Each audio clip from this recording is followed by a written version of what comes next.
If you're watching this video, you've most likely decided to learn Flutter. So let's not waste any time and jump straight into installing the necessary software. As you already know, Flutter uses Dart as its programming language. This course focuses on learning the absolute basics of Dart so that we can start learning Flutter as soon as possible.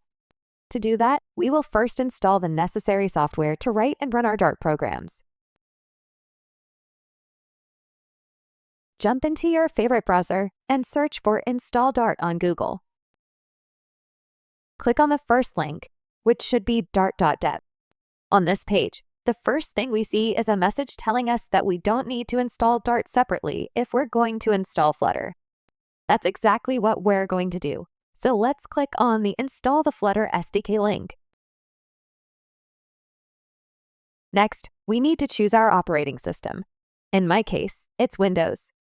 If you're on Mac or Linux, the installation process is almost the same, so no worries. Then, we select Android as our development and testing platform. Now, we're taken to a page that lists all the necessary software we need to install, along with the hardware requirements. If your PC has lower specifications, don't worry. We'll explore an online tool later that allows you to develop Flutter apps in the cloud.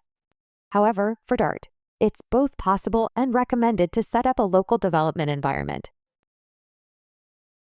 The first required software is PowerShell, which is already installed on every Windows machine, so we don't need to do anything. However, we do need to install Git, so I'm going to open this link in a new tab. At this stage, we don't need to install Android Studio just yet. We will do that once we start working with Flutter. However, we do need a code editor, and for this, we will use Visual Studio Code.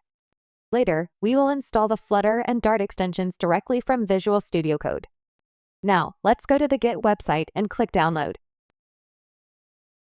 We will do the same for Visual Studio Code and wait for the downloads to finish.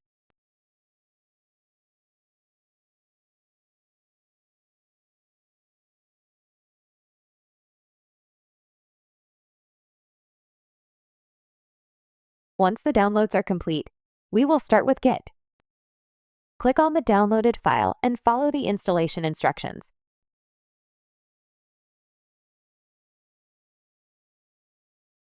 We do not need to change any parameters here.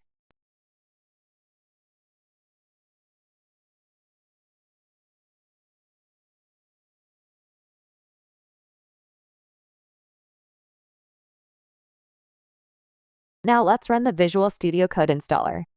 Again, we do not need to change anything, just follow the setup instructions.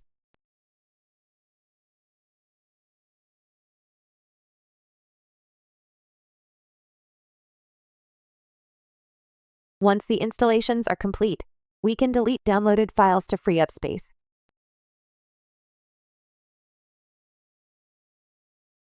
Now, press the Start menu and search for CMD.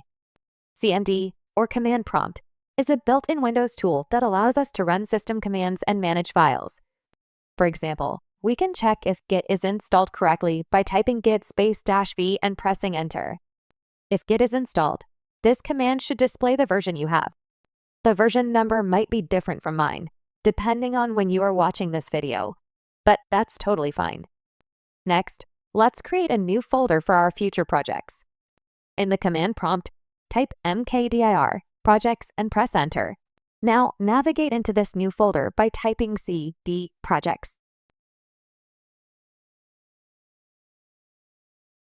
With our project directory created, let's open Visual Studio Code by typing code space dot and press Enter. This will launch Visual Studio Code in our current directory. When prompted, click Yes, I trust the authors. Then close the Welcome tab. On the left side of Visual Studio Code, click the Extensions icon. In the search bar at the top, type Flutter, then click Install and wait for the installation to complete.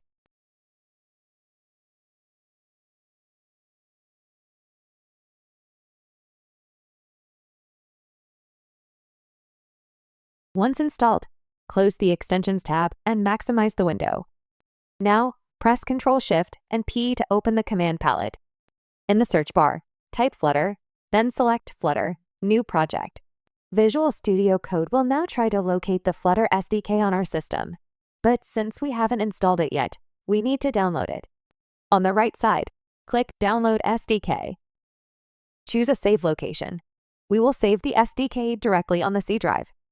Click This PC, then select Local Disk C. Finally, click Clone Flutter and wait for the process to complete. This may take some time depending on your internet connection speed.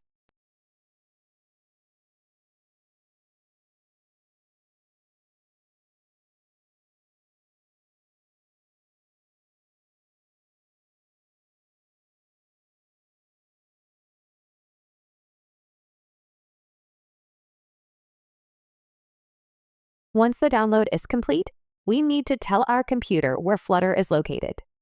To do this, simply click Add SDK to Path at the bottom right corner.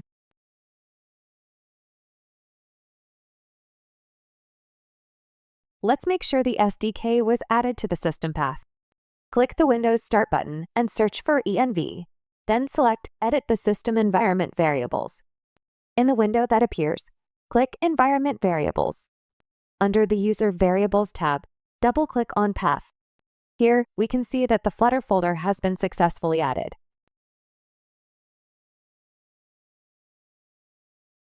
You can now close Visual Studio Code. We must open a new CMD window because the previous one does not yet recognize Flutter. Press Start, type CMD, and press Enter. At this point, we can check if command prompt recognizes Flutter and Dart. First, type Flutter version. This will display the Flutter version installed on your system. Now check the Dart version by typing Dart version. Again, this will show the current Dart version. The version numbers you see might be different from mine, and that's okay. Flutter and Dart are frequently updated, so having a different version is normal. In the command prompt, navigate to the projects directory by typing cd projects. Now, let's create a new Dart project. Type Dart create hello_world and press Enter. The underscore is important because Dart project names cannot contain spaces. They must use lowercase letters, numbers, and underscores instead. After a few seconds, Dart will create a project named Hello World inside the projects folder.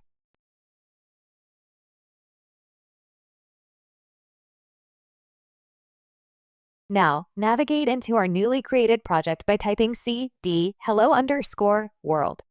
Then, open it in Visual Studio Code by typing code space dot and press Enter.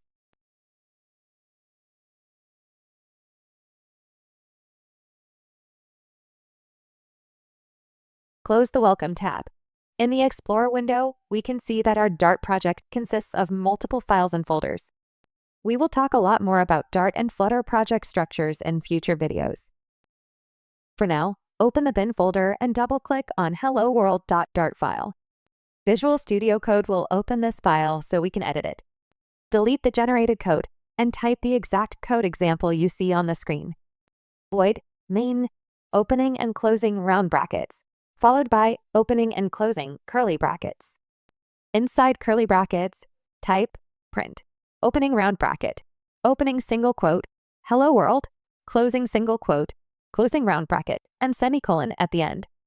Now, save the file by pressing Ctrl+S, then run the program by pressing Ctrl and F5 keys. After a short time, you should see the message Hello World printed in the bottom window of Visual Studio Code. Of course, we will go much deeper into Dart syntax in future videos. For now, we have successfully verified that Dart is installed and that we can run our projects. Congratulations on finishing this part. I promise you, this will probably be the hardest part of the course. If you had any problems, feel free to ask in the comments. As I mentioned in the introduction video, I will upload Q&A videos for each part of the course after some time. Hope to see you in the next video.